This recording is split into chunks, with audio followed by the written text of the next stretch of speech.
Article 6, Board of Trustees continued. The Board makes an appropriate decision according to the magnitude of the error within the approval of 2/3 of its members, except in the case of impeachment or confidence withdrawal, which requires the approval of 2/3 of the original Board of Trustees first, followed by a simple majority approval from the members of the Executive Office. Article 7, Executive Office. The Executive Office consists of 25 members elected by the General Assembly through a simple majority vote, 50% plus 1 for a term of 2 years, renewable only once. The President is also elected by the General Assembly through a simple majority vote, 50% plus 1 for a term of 2 years, renewable only once. The President selects his deputy from among the members. The President of the Executive Office has the right to propose the addition of a new. Article 7, Executive Office Part 2. The Executive Council selects members and heads of the relevant committees. No member of the Executive Office, the Board of Trustees, the President, or the Vice President of either office shall receive any salary for their work in the organization. Article 8, Committees. The Executive Council is responsible for determining the number of committees through which its program will be implemented. However, there are committees that must remain in place, and the only changes should be in the personnel. These committees are the Financial Committee, the Human Resources Committee, the Study Committee, the Follow-up Committee.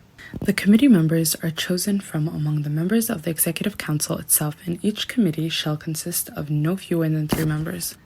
Article 9, Employees. Employees are individuals who are employed within the organization to perform specific tasks. Their employment may be temporary or permanent, depending on the nature of the job and the contract signed between the association and the employee. The Executive Office is responsible for determining these individuals, their recruitment process, financial allocations, and they may not be members of the association. Article 10, Records and Reports. Each committee is required to prepare a report for each meeting held or for any work carried out, and to keep all reports in paper and electronic records, and to send copies to the President of the Association. The President is required to sign all the reports received, whether financial or otherwise, and keep them in a single record and present them when needed. Reports of the meetings of the Board of Trustees and the Executive Board must also be documented and kept as long as the association exists. Article 10, Records and Reports Part 2. All deliberations in the meetings are to be kept confidential and should not be disclosed outside the meeting room, and the same applies to written reports. Any breach of the confidentiality of the deliberations is subject to a penalty to be determined by the relevant office after verification and proof, which may result in dismissal from the duties and legal action. Article 11, Fiscal Year. The fiscal year for Hand in Hand Association ends on December 31st of each year. The association's financial committee is responsible for preparing tax declarations, verifying all the association's income and expenses for the concluded year, and submitting them to the relevant authorities in a timely manner. Article 12, Amendments and Revisions. These bylaws may be adopted, amended, or repealed by a 2/3 majority of the trustees and members of the Executive Bureau then in office. Such action is authorized only at a duly called and held meeting of the Board of Trustees, for which written notice of such meeting, setting forth the proposed bylaw revisions with explanations, therefore, is given in accordance with these bylaws.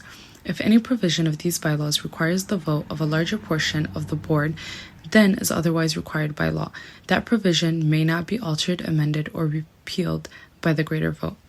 Article 13, Logo, Emblem, and the Seal of Association. The logo, emblem, and the seal are the exclusive property of the Hand in Hand Association. Under no circumstances may they be used outside the scope of the association's activities.